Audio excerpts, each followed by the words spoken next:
Hello guys, welcome to my channel MCQs का अड्डा।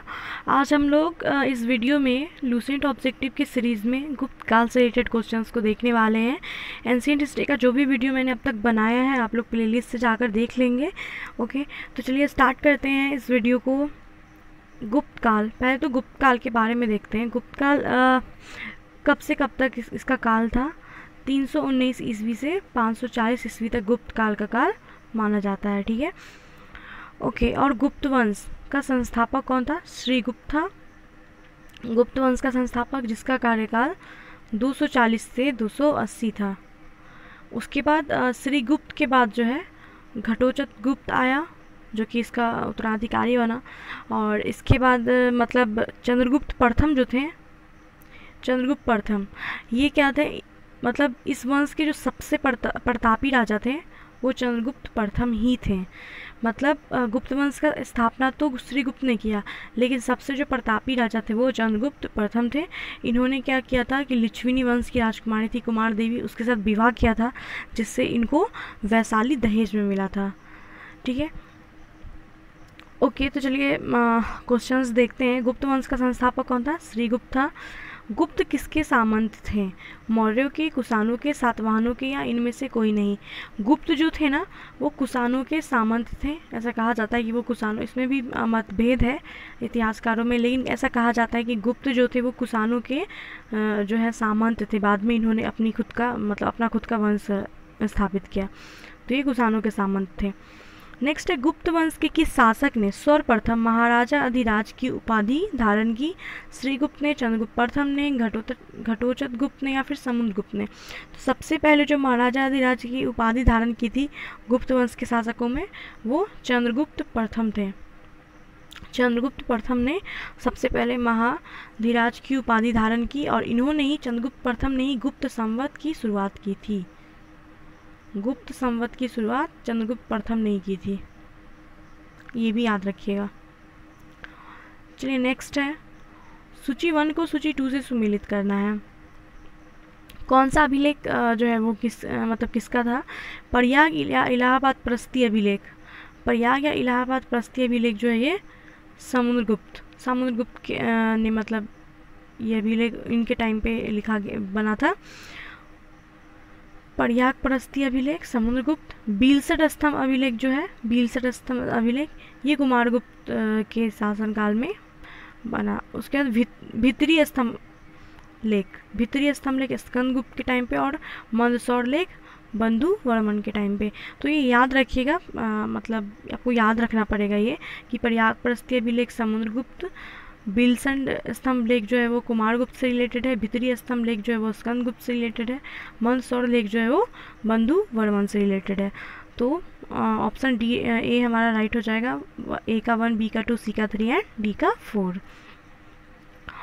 Next है, गुप्त शासन के दौरान निम्न में से ऐसा व्यक्ति कौन था जो एक महान खगोल वैज्ञानिक और गणितज्ञ था?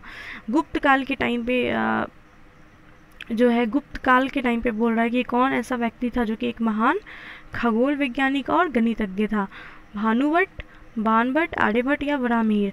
भानुगुप्त जो थे वो मतलब गुप्त सम्राट थे। ठीक है, कोई नॉर्मल इंसान नहीं थे, मतलब एक गुप्त सम्राट थे ये। बाणभट्ट कवि थे। आर्यभट्ट जो थे वो खगोल वैज्ञानिक और गणितज्ञ थे, और वराहमिहिर भी खगोल वैज्ञानिक और गणितज्ञ थे। तो आर्यभट्ट और वराहमिहिर ये दोनों ही खगोल वैज्ञानिक और गणितज्ञ थे। लेकिन क्वेश्चन तो बोल रहा है कि जो एक महान, मतलब दोनों ही फेमस थे ऐसा नहीं है, लेकिन सबसे ज़्यादा जो मतलब नाम हुआ वो आर्यभट्ट का हुआ। मतलब आर्यभट्ट भारत और विश्व के ज्योतिष सिद्धांतों पर मतलब इनका बहुत प्रभाव रहा, ये विश्व तक फेमस हुए, तो आर्यभट्ट। नेक्स्ट है, गुप्त शासकों की सरकारी या दरबारी भाषा क्या थी? पाली, प्राकृत, हिंदी, या संस्कृत? गुप्त शासकों की दरबारी भाषा कौन सी थी? गुप्त शासकों की दरबारी भाषा थी संस्कृत। ठीक है, और आप लोग को एक बात ये बता दूं कि आप लोग को पता होगा कि भारतीय इतिहास का स्वर्ण युग कहा जाता है गुप्त वंश को। तो ये क्यों कहा जाता है? क्योंकि गुप्त शासकों के टाइम पे सांस्कृतिक मतलब कला एवं संस्कृति के उपलब्धियों के कारण गुप्त काल को भारतीय इतिहास का स्वर्ण युग भी कहा जाता है। तो इनकी दरबारी भाषा क्या थी? संस्कृत थी। नेक्स्ट है, इतिहासकार वी.ए. स्मिथ ने किसकी विजयों से प्रभावित होकर उसे भारत का नेपोलियन कहकर पुकारा है? स्कंदगुप्त को, चंद्रगुप्त को, ब्रह्मगुप्त को या फिर समुद्रगुप्त को? ये क्वेश्चन देखो कितना बार पूछा जा चुका है, काफ़ी इंपॉर्टेंट क्वेश्चन है। भारत का जो नेपोलियन कहा जाता है वो आपको पता होगा, समुद्रगुप्त को कहा जाता है, पढ़ा होगा आपने कहीं ना कहीं पे। भारत का नेपोलियन के नाम से समुद्रगुप्त को जाना जाता है। और ये भी याद रखिएगा कि भारत का नेपोलियन कहकर मतलब इनको पुकारा किसने था? वो वी.ए. स्मिथ ने पुकारा था। ठीक है, चलिए नेक्स्ट, गुप्त वंश का वह राजा कौन था जिसने हुनों को भारत पर आक्रमण करने से रोका था? हुनों को आक्रमण करने से भारत पे किसने रोका था? कुमारगुप्त ने, समुद्रगुप्त ने, स्कंदगुप्त ने या फिर चंद्रगुप्त ने? तो मतलब हुनों का जो आक्रमण हुआ था ना, वो गुप्त वंश के अंतिम शासक थे स्कंदगुप्त। गुप्त वंश के अंतिम शासक कौन थे? स्कंदगुप्त थे। इनके टाइम पे हुनों का आक्रमण हुआ था, लेकिन स्कंदगुप्त ने हुनों को पराजित किया था। और पराजित करने के बाद स्कंदगुप्त ने इसी के उपलक्ष्य में विक्रमादित्य की उपाधि धारण की थी। तो विक्रमादित्य की उपाधि जो चंद्रगुप्त द्वितीय ने भी धारण की थी और स्कंदगुप्त ने भी धारण की थी। स्कंदगुप्त ने कब की? हुनों को पराजित करने के उपलक्ष्य में। ओके, सो आंसर हो जाएगा स्कंदगुप्त। नेक्स्ट है, गुप्त राजवंश किस लिए प्रसिद्ध था? कला एवं स्थापत्य के लिए, साम्राज्यवाद के लिए, राजस्व एवं भूमि कर के लिए, या साहित्यिक कार्यों का संरक्षण करने के लिए?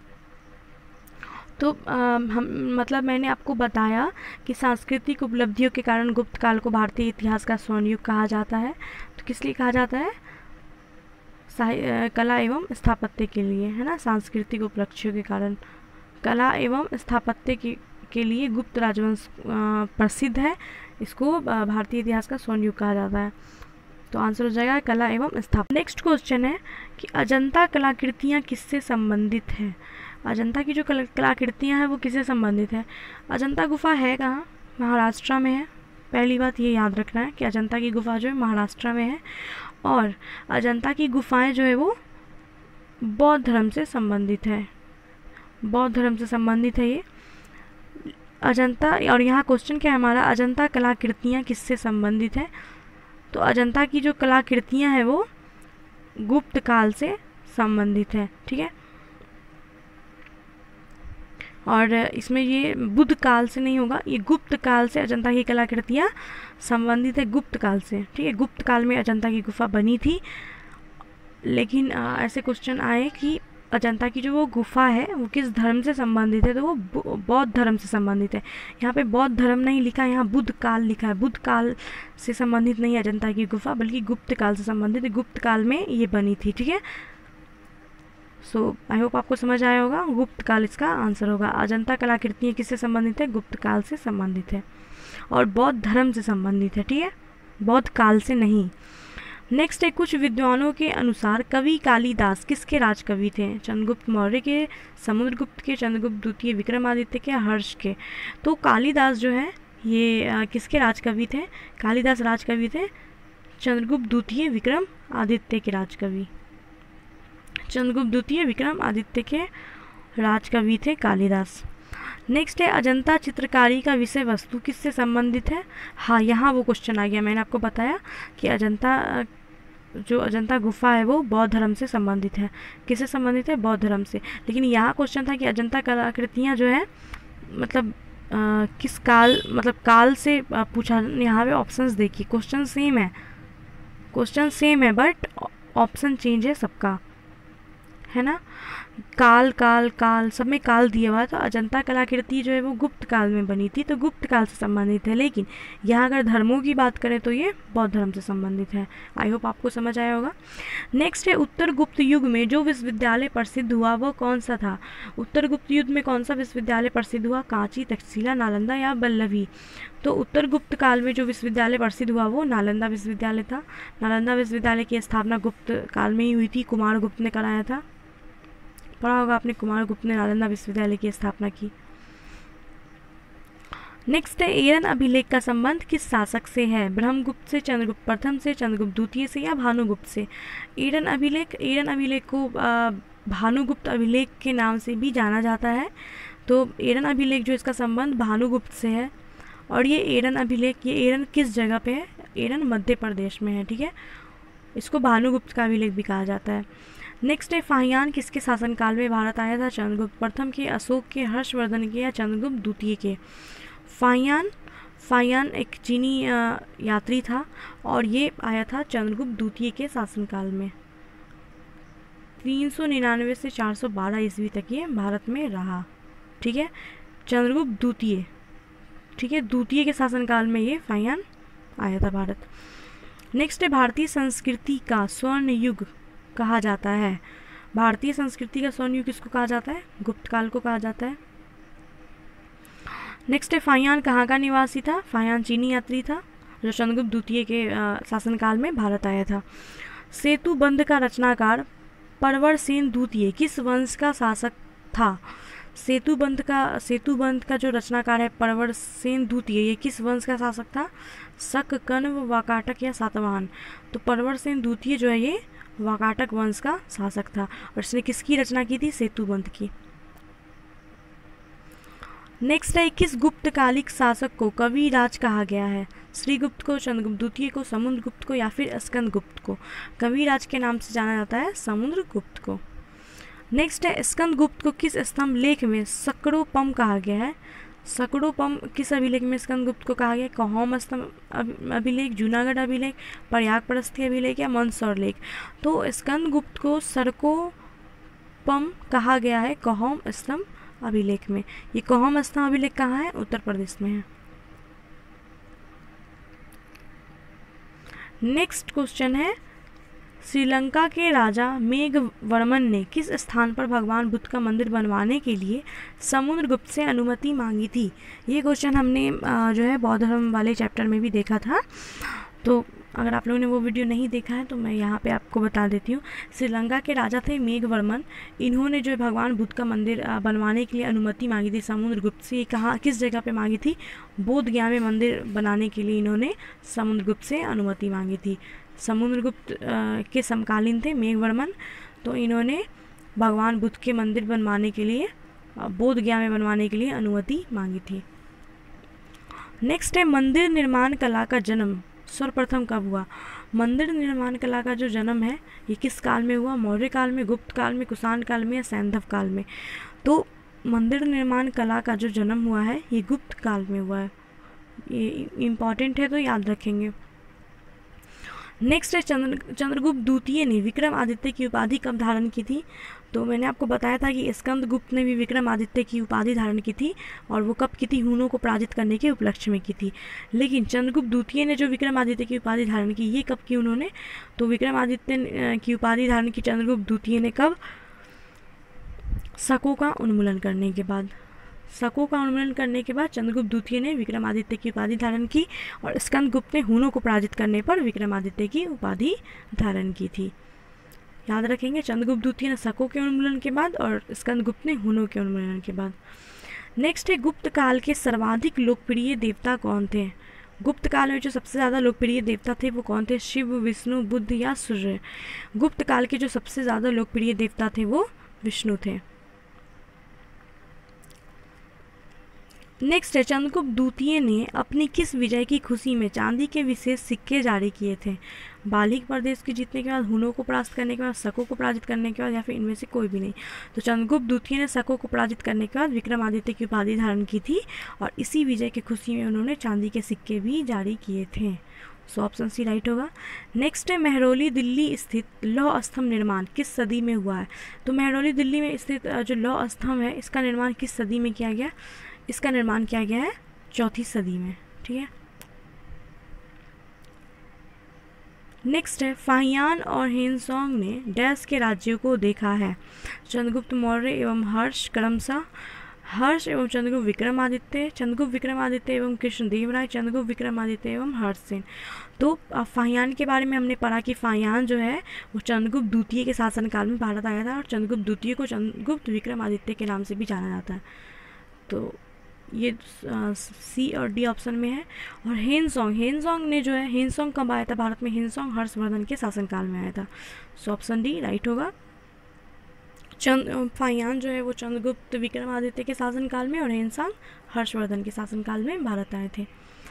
नेक्स्ट है धनवंतरी कौन थे? धनवंतरी कौन थे? चंद्रगुप्त मौर्य के विख्यात जनरल थे, चंद्रगुप्त विक्रमादित्य के राज दरबार के नवरत्नों में से एक जो कि प्रसिद्ध चिकित्सक थे, या हर्ष के समय के एक प्रसिद्ध नाटककार थे, या अशोक के राज दरबार में संगीतज्ञ थे। तो धनवंतरी कौन थे? धनवंतरी विक्रमादित्य के नवरत्नों में थे, जो कि एक प्रसिद्ध चिकित्सक थे। ठीक है, धनवंतरी कौन थे? चंद्रगुप्त विक्रमादित्य के राज दरबार के नवरत्नों में से एक थे, और ये एक चिकित्सक थे। विक्रमादित्य के नवरत्नों में कौन कौन था? धनवंतरी थे, छपनक थे, अमर सिंह थे, शंकु, बेताल भट्ट, खटखर्रप थे, कालिदास थे, वराहमिहिर थे, व रुचि थे। ये सब जो है चंद्रगुप्त मौर्य के नवरत्नों में शामिल थे। नेक्स्ट है गुप्तकालीन शासन प्रणाली किस प्रकार की थी? राजतंत्रात्मक थी, लोकतंत्रात्मक थी, गणतंत्रात्मक थी, या फिर इनमें से कोई भी नहीं। गुप्तकालीन जो शासन प्रणाली थी वो राजतंत्रात्मक थी। नेक्स्ट है फाहियान के द्वारा रचित ग्रंथ फो कुओ की में निम्न में किसका विवरण नहीं मिलता है? तो फो कुओ की जो ग्रंथ है ये फाहियान के द्वारा रचित है, और इसमें किस चीज़ का विवरण नहीं मिलता है? बौद्ध धर्म के सिद्धांतों का, बौद्ध राज्यों का, गौतम बुद्ध के उपदेशों का, या बौद्ध मंदिर, स्तूपों एवं विहारों का। तो फाहियान के द्वारा रचित जो बुक है, ग्रंथ है फो कुओ की, इसमें बौद्ध धर्म के सिद्धांतों का वर्णन नहीं है, बाकी सभी चीज़ों का वर्णन किया गया है। बौद्ध धर्म के सिद्धांतों का वर्णन इस ग्रंथ में नहीं है। बौद्ध राज्यों के बारे में है, गौतम बुद्ध के उपदेशों के बारे में है, बौद्ध मंदिर, स्तूप, विहार, इन सभी के बारे में फो कुओ की में फाहियान ने विवरण दिया है, लेकिन बौद्ध धर्म के सिद्धांतों का विवरण इसमें नहीं है। ठीक है, सो ऑप्शन ए राइट हो जाएगा। नेक्स्ट है गुप्त स्थापत्य कला का सर्वोत्कृष्ट मंदिर निम्न में से कौन सा है? तो मंदिरों का जो है निर्माण कला आरंभ हुआ था गुप्त काल में। तो इस टाइम गुप्त स्थापत्य कला का जो सर्वोत्कृष्ट मंदिर था, ये इनमें से कौन सा है? भीतर गांव का मंदिर, देवगढ़ का दशावतार मंदिर, भूमड़ा का शिव मंदिर, या तिगवा का विष्णु मंदिर। तो गुप्त स्थापत्य कला का जो सर्वोत्कृष्ट मंदिर है वो देवगढ़ का दशावतार मंदिर है। देवगढ़ का दशावतार मंदिर ये कहाँ है? देवगढ़ यूपी में है। यहाँ पे ये मंदिर है दशावतार मंदिर, और ये जो मंदिर है ये भगवान विष्णु को समर्पित है। और हमने पढ़ा था कि गुप्त काल में जो है भगवान विष्णु को ज़्यादा लोग मानते थे, ज़्यादा प्रचलन था, तो उनके ही लिए ये वाला मंदिर बनाया गया था। दशावतार मंदिर भगवान विष्णु को समर्पित करके बनाया गया था। देवगढ़ का दशावतार मंदिर कहाँ है? ये उत्तर प्रदेश में। चलिए नेक्स्ट है अजंता की गुफाओं में किन गुफाओं का निर्माण गुप्त काल में हुआ है? हाँ, तो अजंता की गुफा जो है इसका निर्माण गुप्त काल में हुआ था। तो कौन सी गुफा का निर्माण गुप्त काल में हुआ है? मतलब इसमें किन गुफाओं का? अजंता की गुफा में बहुत सारी गुफाएं हैं, तो किसका जो है वो निर्माण गुप्त काल में हुआ है? 14, 15, 16, 2, 3, 4, 16, 17, 19, या सभी गुफाओं का? तो अजंता की गुफाओं में जिन गुफाओं का निर्माण गुप्त काल में हुआ है वो 16, 17 और 19, इसका जो है निर्माण गुप्त काल में हुआ। नेक्स्ट है अमरकोश के लेखक अमर सिंह किस शासक के दरबार से जुड़े थे? तो मैंने बताया था चंद्रगुप्त द्वितीय के नवरत्नों में शामिल थे अमर सिंह, है ना। अमर सिंह चंद्रगुप्त द्वितीय के नवरत्नों में थे, तो ये चंद्रगुप्त द्वितीय के दरबार से जुड़े थे। और ये अमरकोश के लेखक भी अमर सिंह है, ये याद रखेंगे कि अमरकोश के लेखक कौन है? अमर सिंह है। नेक्स्ट है गुप्त संवत 319 से 320 तक जो चला, इसको प्रारंभ करने का श्रेय किसे दिया जाता है? तो गुप्त संवत को चलाया था चंद्रगुप्त प्रथम ने, ये मैंने स्टार्टिंग में ही बताया था। नेक्स्ट है चंद्रगुप्त प्रथम ने गुप्त संवत का प्रारंभ किस उपलक्ष्य में किया था? अपने राज्यारोहण के स्मारक के रूप में, शकों के उन्मूलन के उपलक्ष्य में, हुनों को परास्त करने के उपलक्ष्य में, या इनमें से कोई भी नहीं? तो हुनों को तो परास्त स्कंदगुप्त ने किया था, शकों का उन्मूलन चंद्रगुप्त द्वितीय ने किया था, और चंद्रगुप्त प्रथम ने जो है गुप्त संवत प्रारंभ किया था अपने राज्यारोहण के स्मारक के रूप में। ठीक है,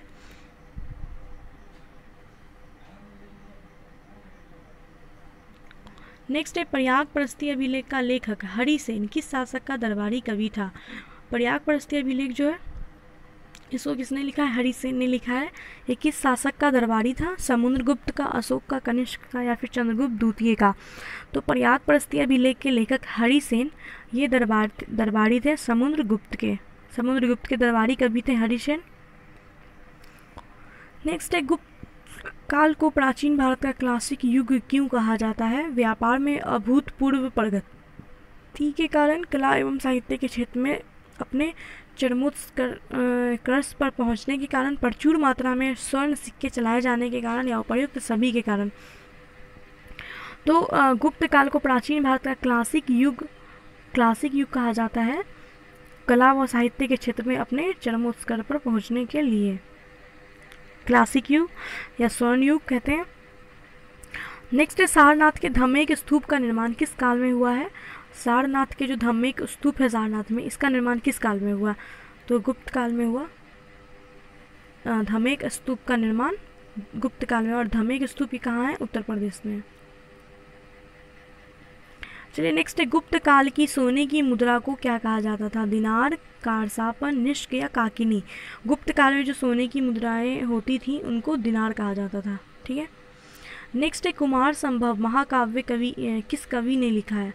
कुमार संभव जो महाकाव्य है ये किसके द्वारा लिखा गया है। कुमार संभव, बाणभट्ट, चंद्रप्रदायी, हरिसेन या कालिदास।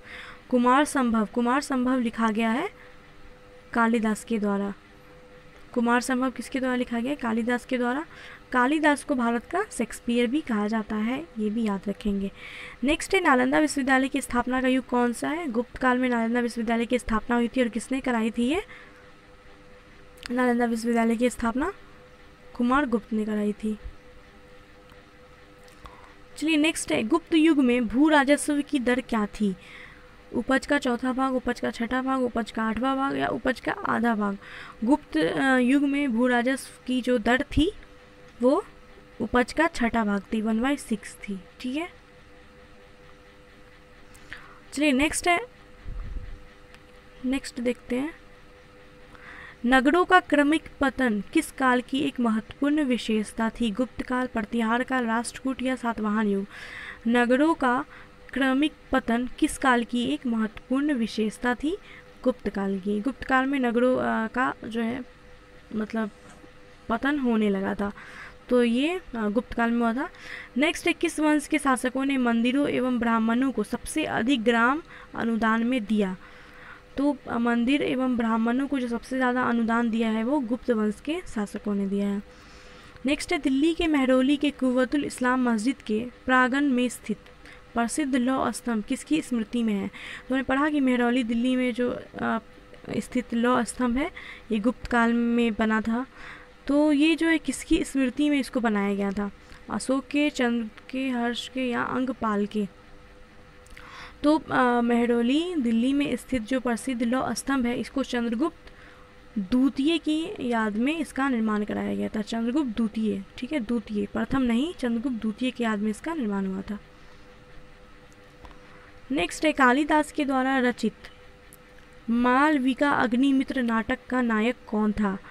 तो कालिदास के द्वारा रचा गया है इस नाटक को मालविका अग्निमित्र। ये इसका नायक कौन था, ये मतलब किसके ऊपर ये नाटक लिखा गया है। पुष्यमित्र शुंग, गौतमीपुत्र सात्यकर्णी, अग्निमित्र या चंद्रगुप्त द्वितीय। तो मालविका अग्निमित्र है ना, इसका जो नायक था वो कौन था, अग्निमित्र था। अग्निमित्र के ऊपर इसको लिखा गया है और ये किसने लिखा है, कालिदास ने। नेक्स्ट है समुद्रगुप्त की सैनिक उपलब्धियों का वर्णन उसके किस अभिलेख में उपलब्ध है। समुद्रगुप्त के सैनिक उपलब्धियों का वर्णन किस अभिलेख में उपलब्ध है, ईरान के, गया के, नालंदा के या प्रयाग के। समुद्रगुप्त के सैनिक उपलब्धियों का जो वर्णन है ये प्रयाग प्रस्तीय अभिलेख से में उपलब्ध है। ठीक है, प्रयाग प्रस्तीय अभिलेख में। नेक्स्ट निम्न में किस काल में स्त्रियों की पुरुषों से बराबरी थी। गुप्त काल में, मौर्य काल में, चोल काल में, इनमें से कोई भी नहीं। तो स्त्रियों की पुरुषों से बराबरी थी। देखिए वैदिक काल के टाइम पे स्त्रियों को बहुत महत्व दिया जाता था, तो उस टाइम स्त्रियों की जो स्थिति थी वो लगभग बराबर थी। उसके बाद उत्तर वैदिक काल में वो गिर गई। ठीक है, फिर गिरती गई। उसके बाद फिर कब बराबर हुई स्त्रियों की पुरुषों से बराबरी, गुप्त काल में। उसके बाद फिर से गिरने लगी। ठीक है, तो ये याद रखिएगा, स्त्रियों की पुरुषों से बराबरी हुई थी गुप्त काल में।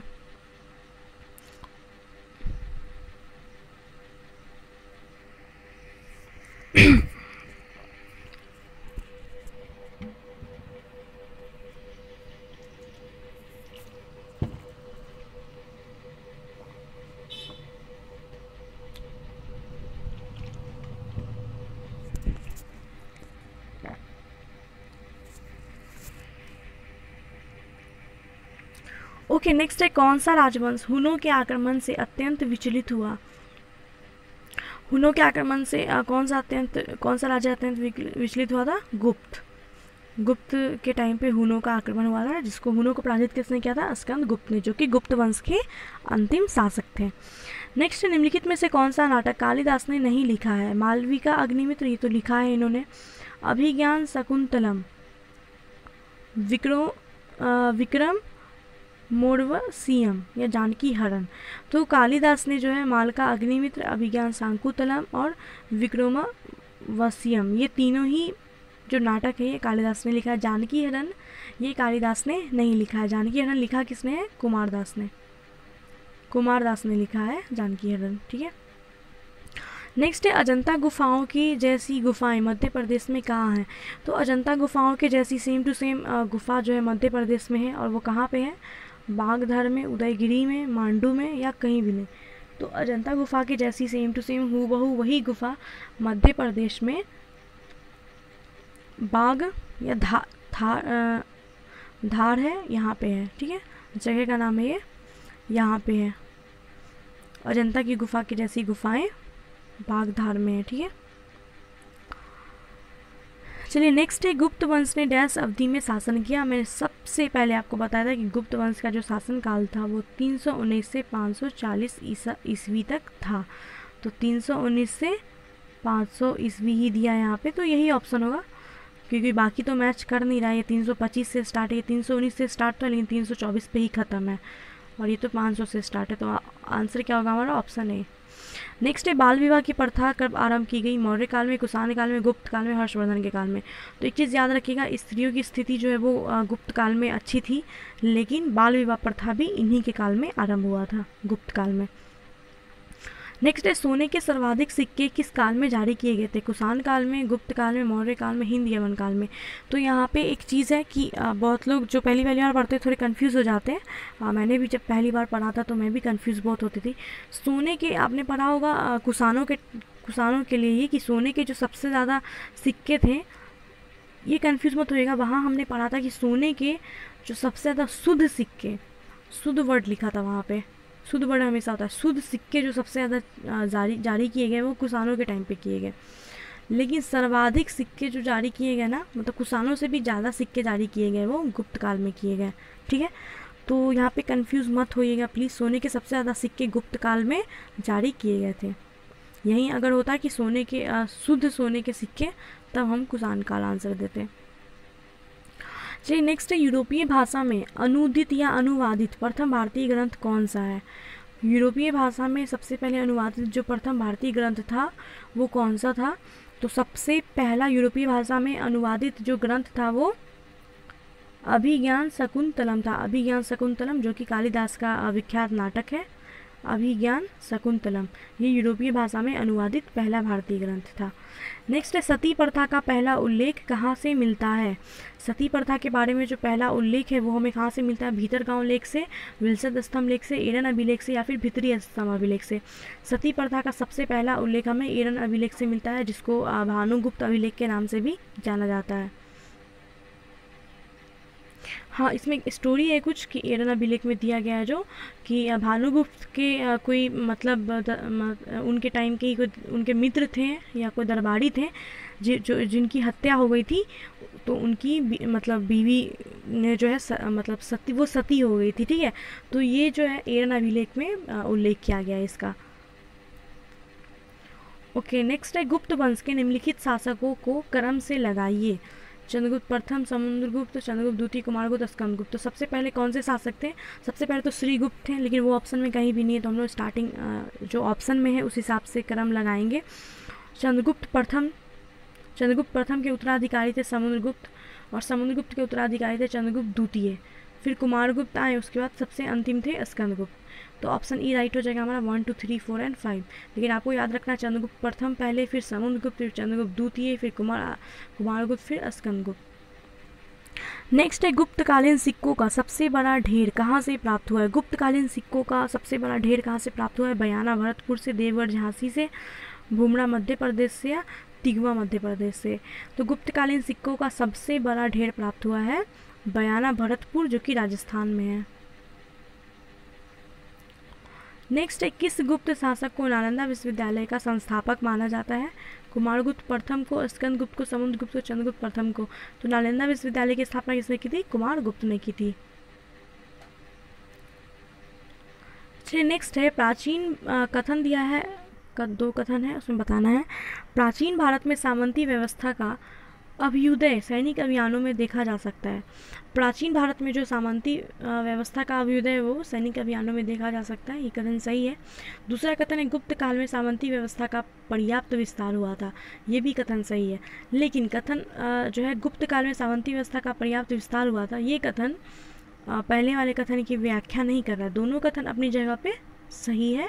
सो ऑप्शन बी राइट हो जाएगा। ए और आर दोनों सही है, लेकिन आर ए की सही व्याख्या नहीं कर रहा है। ओके, नेक्स्ट क्वेश्चन देखते हैं। गुप्त काल में उत्तर भारतीय व्यापार निम्नलिखित किस एक पत्तन से संचालित होता था। गुप्त काल में जो है व्यापार जो होता था उत्तर भारत का, वो किस पत्तन यानी किस बंदरगाह से संचालित होता था। ताम्रलिप्ति से, भरौच से, कल्याण से, या कामड़े से। तो गुप्त काल में जो उत्तर भारतीय व्यापार होता था वो ताम्रलिप्ति पत्तन से होता था। ओके, नेक्स्ट है गुप्त शासकों के द्वारा जारी किए गए चांदी के सिक्के क्या कहलाते थे। रूपक, कारशापन, दिनार या पन। तो हमने स्टार्टिंग में क्वेश्चन में देखा था कि गुप्त काल में जो सोने के सिक्के जारी होते थे उनको दिनार कहा जाता था। यहाँ क्वेश्चन है कि चांदी के सिक्के जो होते थे उनको क्या कहा जाता था। तो चांदी के सिक्कों को रूपक कहा जाता था और सोने के सिक्कों को दिनार कहा जाता था। नेक्स्ट है सूची 1 को सूची 2 से सुमेलित करना है। विशाख दत्त, विशाख दत्त क्या थे। चिकित्सक थे, मतलब नाटककार थे, खगोल वैज्ञानिक थे, या गणितज्ञ थे। विशाख दत्त जो थे, विशाख दत्त वो एक नाटककार थे, ठीक है। वरामिहिर, वरामिहिर क्या थे। खगोल वैज्ञानिक थे वरामिहिर। चरक, चरक चिकित्सक थे, और ब्रह्मगुप्त जो थे वो गणितज्ञ थे। सो ऑप्शन ए का 2 है, बी का 3 है, सी का 1 एंड डी का 4। ऑप्शन सी राइट हो जाएगा। चलिए नेक्स्ट है चंद्रगुप्त द्वितीय के काल में विद्या, कला व साहित्य का महान केंद्र कौन सा था। तो चंद्रगुप्त द्वितीय के काल में जो विद्या, कला तथा साहित्य, इसका महान केंद्र कौन सा था। थारवाड़, वाराणसी, उज्जैन या फिर विदिशा। तो चंद्रगुप्त द्वितीय के काल में विद्या, कला एवं साहित्य का महान केंद्र उज्जैन था। उज्जैन कहाँ पे है। मध्य प्रदेश में है।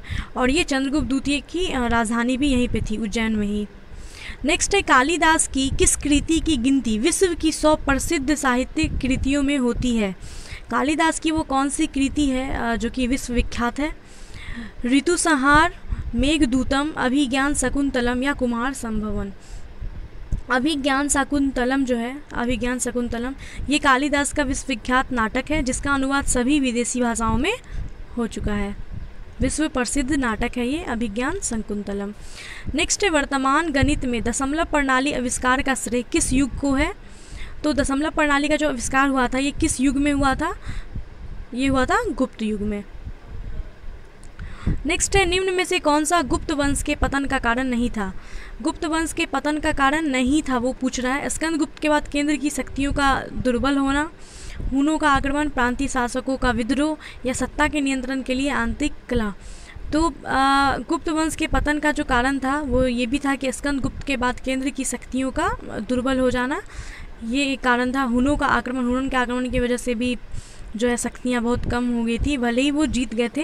प्रांतीय शासकों का विद्रोह, ये सब कारण था। लेकिन सत्ता के नियंत्रण के लिए आंतरिक कलह उनमें कभी भी नहीं हुआ, ठीक है। आंतरिक कलह रीज़न नहीं था। सो ऑप्शन डी राइट होगा।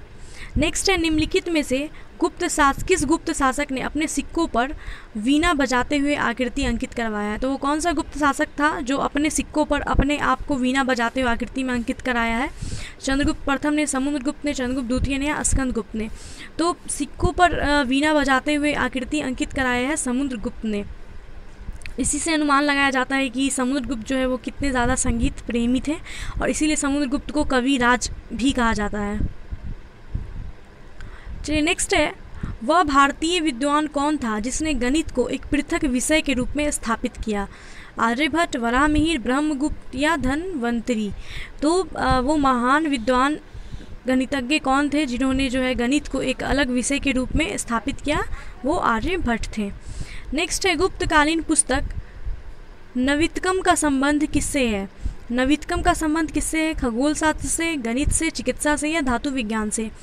तो नवनीतकम जो पुस्तक है इसका संबंध है चिकित्सा से। नवनीतम जो है ये आयुर्वेद का एक प्राचीन ग्रंथ है, तो आयुर्वेद का ग्रंथ है, तो ये चिकित्सा से संबंधित है। ओके नेक्स्ट है, तांबे का सिक्का जारी करने वाला पहला गुप्त शासक कौन था? तांबे का सिक्का किस गुप्त शासक ने सबसे पहले जारी किया था? चंद्रगुप्त प्रथम ने, चंद्रगुप्त द्वितीय ने, रामगुप्त ने या स्कंदगुप्त ने? तो तांबे का सिक्का जारी करने वाला जो पहला गुप्त शासक था वो रामगुप्त था। रामगुप्त कौन था? समुद्रगुप्त का बड़ा बेटा था और चंद्रगुप्त द्वितीय का बड़ा भाई था। रामगुप्त ने तांबे का सिक्का जारी किया था सबसे पहला गुप्त शासक था जिसने तांबे का सिक्का जारी किया था। और रामगुप्त कौन था? समुद्रगुप्त का बड़ा बेटा और चंद्रगुप्त द्वितीय का बड़ा भाई। नेक्स्ट है, सूची 1 को सूची 2 से सुमेलित करना। शासक है और उसके अभिलेख हैं। समुद्रगुप्त का कौन सा अभिलेख है? प्रयाग प्रस्ती जो है ये समुद्रगुप्त का है, ये हमने पहले भी पढ़ा है। चंद्रगुप्त द्वितीय का अभिलेख है महरौली लौह स्तंभ लेख, इन्हीं के ऊपर ये बनाया गया था, इन्हीं की याद में, चंद्रगुप्त द्वितीय की याद में, तो इनसे संबंधित है। स्कंदगुप्त भीतरी स्तंभ लेख से संबंधित है। बुद्धगुप्त जो है वो पहाड़पुर ताम्रपत्र से संबंधित है। ए का 1, बी का 2, सी का 3 और डी का 4, ऑप्शन ए राइट होगा। नेक्स्ट ये भी सुमेलित करना है। मुद्रा का प्रकार दिया है और शासक दिया है। कुमार देवी प्रकार चंद्रगुप्त प्रथम से संबंधित है। वीणा वादन प्रकार समुद्रगुप्त से संबंधित है। चक्र विक्रम प्रकार जो है ये चंद्रगुप्त द्वितीय से संबंधित है और कार्तिकेय प्रकार जो है ये कुमारगुप्त प्रथम से संबंधित है। ऑप्शन ए राइट हो जाएगा। ओके नेक्स्ट क्वेश्चन है, शासक और उससे मतलब उपाधि को मिलाना है। कौन से शासक ने किस चीज़ की उपाधि धारण की थी? चंद्रगुप्त प्रथम के बारे में हमने पढ़ा था, उन्होंने महाराजा अधिराज की उपाधि धारण की थी। समुद्रगुप्त को अश्वमेध पराक्रम की उपाधि मिली है और चंद्रगुप्त द्वितीय जो थे इनको परम भागवत की उपाधि दी गई। स्कंदगुप्त जो थे उनको सर्कोपम की उपाधि दी गई। तो ए का 1, बी का 2, सी का 3 और डी का 4, ऑप्शन डी राइट होगा। चलिए नेक्स्ट है, शासक और उनकी पत्नी। चंद्रगुप्त प्रथम की पत्नी का क्या नाम था? चंद्रगुप्त प्रथम ने जो है लिच्छवी की राजकुमारी थी कुमार देवी, इनके साथ विवाह किया था जिसमें इनको वैशाली दहेज में मिला था। ठीक है। रामगुप्त की पत्नी थी ध्रुव देवी, समुद्रगुप्त की पत्नी थी दत्ता देवी, रुद्रसेन द्वितीय की पत्नी थी प्रभावती गुप्त। तो ए का 1, बी का 2, सी का 3 एंड डी का 4, ऑप्शन ए राइट होगा। नेक्स्ट है, किस गुप्त शासक ने दक्षिणापथ में स्थित 12 राज्यों पर धर्म विजय की थी? चंद्रगुप्त प्रथम ने, समुद्रगुप्त ने, चंद्रगुप्त द्वितीय ने या स्कंदगुप्त ने? तो वो कौन सा गुप्त शासक था जिसने दक्षिणापथ में 12 राज्यों पर धर्म विजय की थी? तो ये समुद्रगुप्त ने की थी। समुद्रगुप्त ने जो है आर्यावर्त के 9 शासकों को और दक्षिणावर्त के 12 शासकों को पराजित किया था, इसलिए वी. ए. स्मिथ ने इनको भारत के नेपोलियन की संज्ञा दी थी, मतलब इस नाम से पुकारा था, क्योंकि इन्होंने दक्षिणावर्त के 12 राज्यों पर और आर्यावर्त के 9 राज्यों पर जो है विजय पाई थी, इसलिए इनको भारत का नेपोलियन कहा गया वी. ए. स्मिथ के द्वारा। चलिए नेक्स्ट है, सर्वराजोच्छेता सभी राजाओं को उखाड़ फेंकने वाले की उपाधि किसने धारण की है? समुद्रगुप्त ने धारण की। नेक्स्ट है, किसने अंतिम शक शासक रुद्र सिंह तृतीय को पराजित किया और उसकी हत्या करके शकों का अंतिम रूप से उन्मूलन किया था? तो वो कौन सा अंतिम शक शासक, किसने जो है अंतिम शक शासक रुद्र सिंह तृतीय को पराजित किया और उसकी हत्या करके शकों का अंतिम रूप से उन्मूलन किया? तो हमने पढ़ा था कि शकों को किसने पराजित किया था? शकों को पराजित किया था चंद्रगुप्त द्वितीय ने। चंद्रगुप्त द्वितीय विक्रमादित्य ने जो है शकों का उन्मूलन किया था, और फिर चंद्रगुप्त द्वितीय ने विक्रमादित्य की उपाधि धारण की थी, है ना। ये पढ़ा है ना हमने कि शक का उन्मूलन किया था चंद्रगुप्त द्वितीय ने, और उसके बाद विक्रमादित्य की उपाधि धारण की थी। और स्कंदगुप्त ने किसका किया था, हूनों को पराजित करने के बाद विक्रमादित्य की उपाधि धारण की थी। चलिए नेक्स्ट है सूची 1 को सूची 2 से सुमेलित करना है। रचनाकार है और रचना किस रचना, मतलब रचनाकार ने जो रचना की है उसको मिलाना है।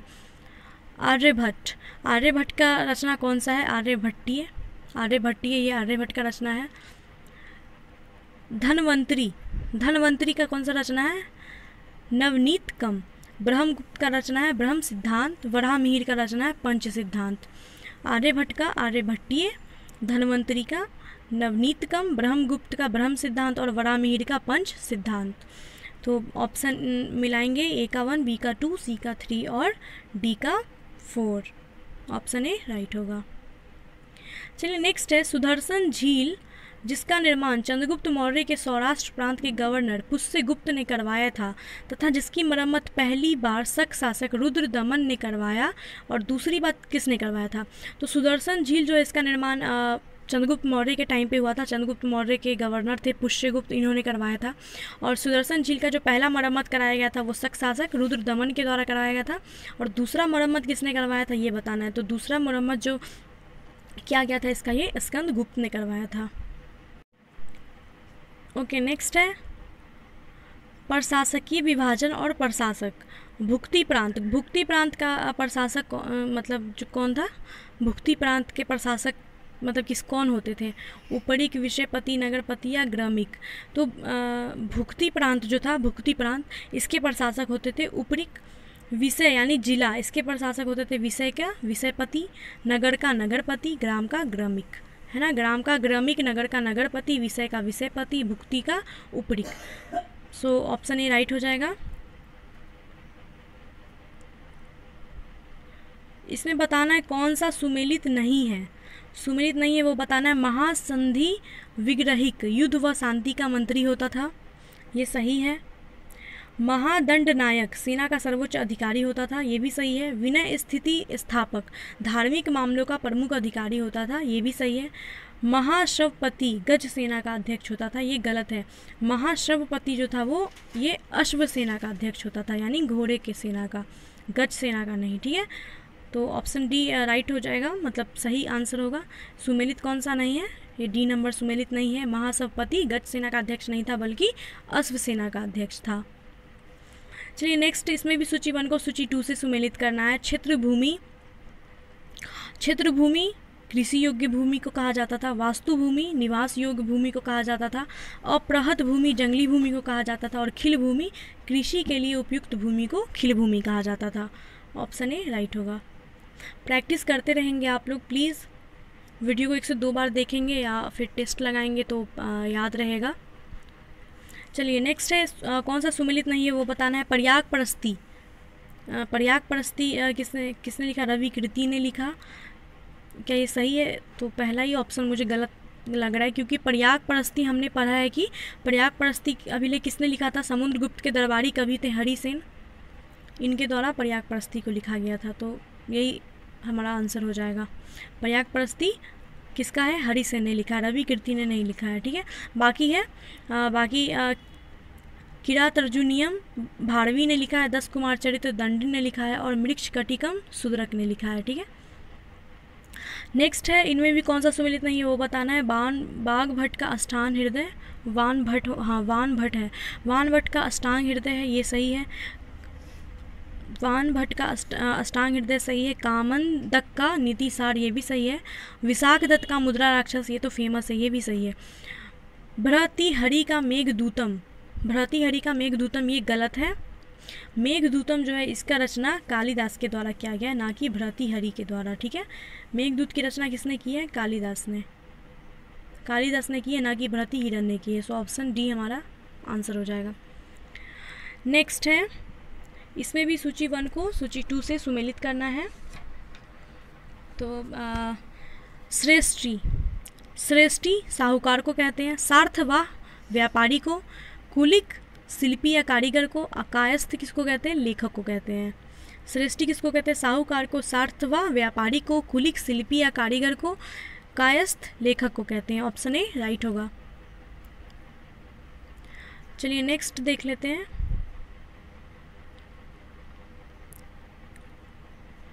मिहिर कुल का संबंध किससे था, गुप्त से, हून से, कुषाण से या मौखरी से।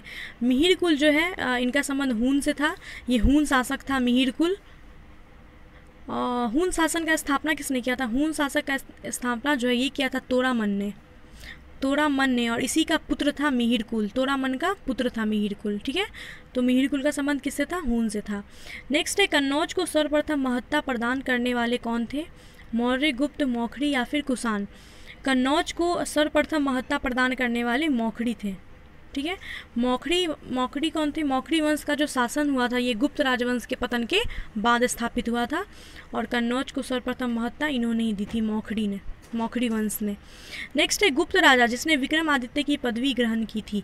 तो विक्रमादित्य की जो पदवी है ये ग्रहण की थी स्कंदगुप्त ने भी और चंद्रगुप्त द्वितीय ने भी।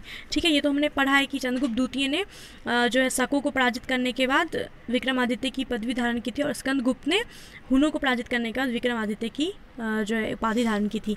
लेकिन अब ऑप्शन में दोनों ही दिया और कोई ऑप्शन ई भी नहीं है, या फिर ऐसा कुछ ऑप्शन नहीं है, इनमें से कोई भी नहीं है एक से अधिक वाला।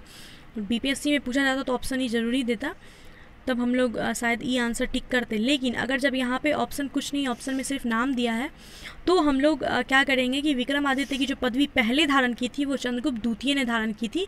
स्कंदगुप्त गुप्त वंश का आखिरी शासक था, इसने सब बाद में किया। तो पहले किसने किया, चंद्रगुप्त द्वितीय ने किया। ठीक है, यहाँ क्वेश्चन होना चाहिए था कि राजा गुप्त कौन सा गुप्त राजा था जिसने विक्रमादित्य की पदवी पहले धारण की थी, तो चंद्रगुप्त द्वितीय ने की थी, क्योंकि विक्रमादित्य की उपाधि तो स्कंदगुप्त ने भी धारण की थी ना। तो हमारा आंसर सी होगा। ठीक है, चलिए नेक्स्ट है, कुतुब मीनार के निकट स्थित लौह स्तंभ वैज्ञानिकों का ध्यान क्यों खींच रहा है, उसकी पूरा वशेषता के कारण, उसकी चमक धमक के कारण, उसकी कठोरता के कारण, या उसकी जंग रोधकता के कारण। तो कुतुब मीनार के निकट जो स्थित लौह स्तंभ है उसमें अभी तक जंग नहीं लगा है, इसकी जंग रोधकता के कारण जो है वैज्ञानिकों का ध्यान खींच रहा है ये। इस लौह स्तंभ में लोहे की मात्रा करीब 98% है और अभी तक इसमें जंग नहीं लगा है। ऑप्शन डी राइट होगा। नेक्स्ट है, प्राचीन भारत में गुप्त काल से संबंधित गुफा चित्रांकन के केवल 2 उदाहरण उपलब्ध हैं। गुप्त काल से संबंधित गुफा चित्रांकन के केवल 2 उदाहरण उपलब्ध हैं, जिसमें से एक अजंता की गुफा है और दूसरा कौन सा है वो बताना। तो दूसरा गुफा कौन सा है, दूसरा है बाघ गुफा। बाघ गुफा और अजंता की गुफा जो है ये गुप्त काल से संबंधित गुफा चित्रांकन है। नेक्स्ट है, पुंडरवर्धन भुक्ति प्रांत अवस्थित थी। पुंडवर्धन भुक्ति प्रांत ये कहाँ अवस्थित थी, उत्तर बंगाल में, बिहार में, उड़ीसा में या फिर असम में। तो पुंडरवर्धन भुक्ति प्रांत जो है ये उत्तर बंगाल में अवस्थित थी। नेक्स्ट है, परम भागवत उपाधि धारण करने वाला प्रथम गुप्त शासक कौन सा था। परम भागवत की उपाधि ये हमने मिलान करने वाले में देखा था, परम भागवत की उपाधि समुद्रगुप्त को मिली थी, और ये परम भागवत की उपाधि धारण करने वाला पहला गुप्त शासक था समुद्रगुप्त। चलिए नेक्स्ट है, रेशम बुनकरों की श्रेणी की जानकारी निम्नलिखित किस शिलालेख से मिलती है। रेशम बुनकरों के बारे में जानकारी जो है ये किस शिलालेख से मिलती है, ये हमें मिलती है दसपुर शिलालेख से। सो गाइज आई होप आपको ये वीडियो पसंद आया होगा। Thanks for watching this video and please video को लाइक कीजिए, शेयर कीजिए, कमेंट करके बताएं आपको वीडियो कैसा लगा है, और प्लीज़ सब्सक्राइब नहीं किया अगर चैनल को अब तक तो सब्सक्राइब कर लो, बेल आइकन को प्रेस कर लो, आने वाली वीडियोज़ की नोटिफिकेशंस आपको मिलते रहेंगे। सो आप लोग प्लेलिस्ट से जाकर के बाकी जो वीडियोज़ हैं उनको भी देख लेना और प्रैक्टिस करना, प्लीज़ प्रैक्टिस करना, खुद से क्वेश्चन सॉल्व करने की कोशिश करना, तभी याद होगा, क्योंकि क्वेश्चंस बहुत हैं और एक बार वीडियो देख लेने से या फिर पढ़ लेने से याद नहीं होता, आपको प्रैक्टिस करना होगा। सो मिलते हैं नेक्स्ट वीडियो में, बाय एंड टेक केयर।